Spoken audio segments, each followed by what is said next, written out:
Olá, bem-vindo à nossa aula 32 do curso Psicologia Terapêutica do Yoga Sutra.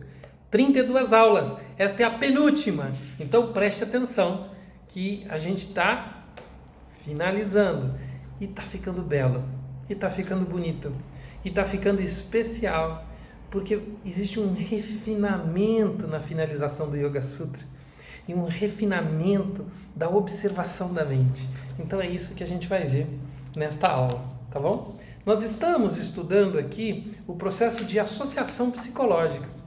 Então a gente estava no Sutra 12 do capítulo 4, tá? Então nesse sutra ele fala: o passado e o futuro existem no momento do agora, parecem diferentes por causa da sucessão do tempo. Então, aí ele mostra que a nossa relação com o tempo é uma construção da mente e que tanto o passado quanto o futuro só existem no presente, na construção do presente. Então, que nós, ao vasculharmos o momento presente, vasculhamos o passado e futuro, compreendemos a construção de passado e de futuro.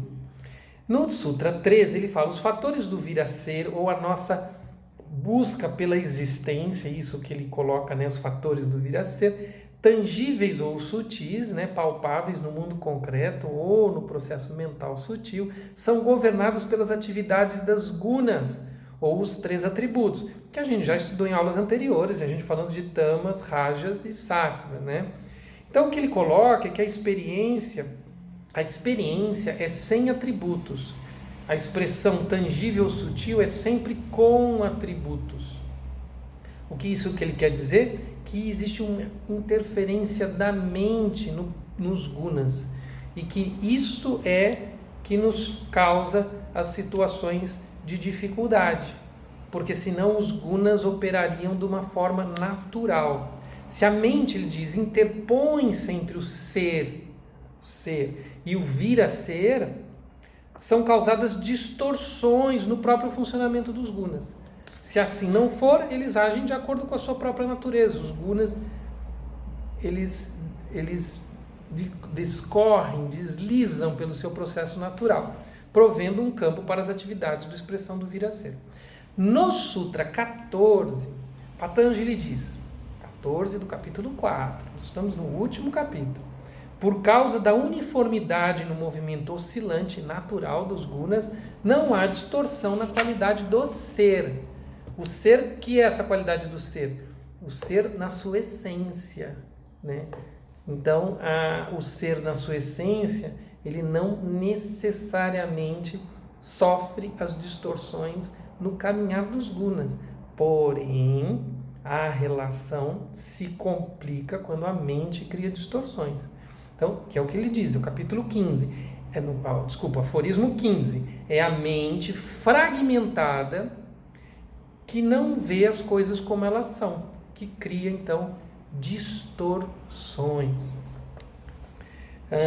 No aforismo 16, a existência de uma coisa, aqui é uma discussão filosófica clássica, né? Em vários textos você vai encontrar vários textos da Índia, né? Tanto da tradição do hinduísmo, né? Mas no budismo também discussões desse aforismo 16. A existência de uma coisa não depende da mente percebê-la, pois o que seria dela se a mente não a reconhecesse? Então a ideia aqui é de que as coisas e os objetos, então nós estamos falando das coisas, o vir a ser, as coisas, existem independentemente da percepção da mente. E Patanjali traz essa questão. E se a mente não percebesse, as coisas deixariam de existir? Né? Tem uma piada muito famosa falando sobre Einstein, né? Que Einstein caminhava, olhava para trás, e perguntaram para ele por que ele fazia isso. E aí ele dizia assim: eu estou vendo se a lua está lá quando eu não estou olhando para a lua. Então, é mais ou menos essa ideia. Assim, será que a lua está lá quando eu não estou olhando para ela? Patanjali discute isso no aforismo 16. Aforismo 17. De acordo com a coloração da mente, o objeto é reconhecido ou não. Então, depende do posicionamento do observador, né?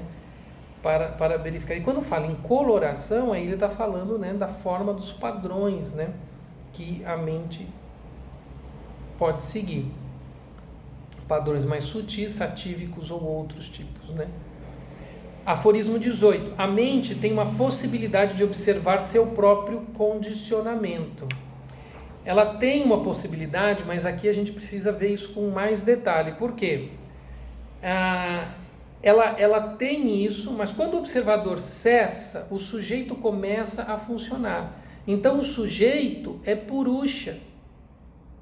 Já abordamos nas páginas anteriores a diferença entre o fenômeno observador-observado e o fenômeno sujeito-objeto. Enquanto o primeiro opera, é impossível para a mente observar seu próprio condicionamento. Então, enquanto a mente... O que isso quer dizer? Isso é importantíssimo. Enquanto estivermos presos no papel de observador, a gente não consegue observar o objeto de maneira clara. Então, é preciso dissolver o observador. É isso que está sendo apresentado nesse aforismo, né? Então, sim, ela pode, mas é necessária o trabalho da dissolução do observador, porque caso contrário, a mente não consegue traduzir a natureza do que está sendo observado, porque vai sempre observar do ponto de vista, aos olhos, pelas cores do observador. Aforismo 19. A mente não é autorresplandecente, pois ela é o campo, não o conhecedor do campo. Então ele reafirma, né? Ela é o próprio campo da percepção. Ela não conhece o campo. Então isso também nos deve humildar um pouco em relação às nossas próprias percepções, para que a gente possa, né, se mesclar mais numa análise profunda do objeto percebido, né, percebendo suas causas, formações, construções, perceber a nossa relação com isso, do que percebemos apenas o objeto distante e nós rotularmos, denominarmos, apontarmos o objeto, né? Porque aí sim estaremos, né, nos colocando num papel de conhecedor do campo, e na verdade a mente é o campo. Aforismo 20. O percebimento daquele que percebe e do percebido não pode acontecer ao mesmo tempo. O percebimento daquele que percebe e do percebido não pode acontecer ao mesmo tempo, né? Patanjali oferece um grande insight aqui, diz o autor, em todo o problema do percebimento. Ele diz que este deve passar dos domínios externos para os internos. Se todo mundo escutasse isso, né? Então teríamos muito mais prática, muito mais foco interno, né? E muito menos discussões.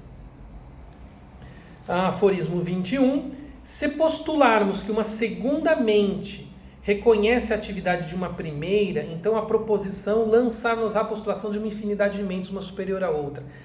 Aqui é uma teoria que vai de maneira contrária muito do que se fala um pouco no meio da meditação, no meio da espiritualidade, sobre mente inferior, mente superior, a própria leitura que se faz de diferentes níveis dos processos mentais, onde se fala mente 1, mente 2, mente 3.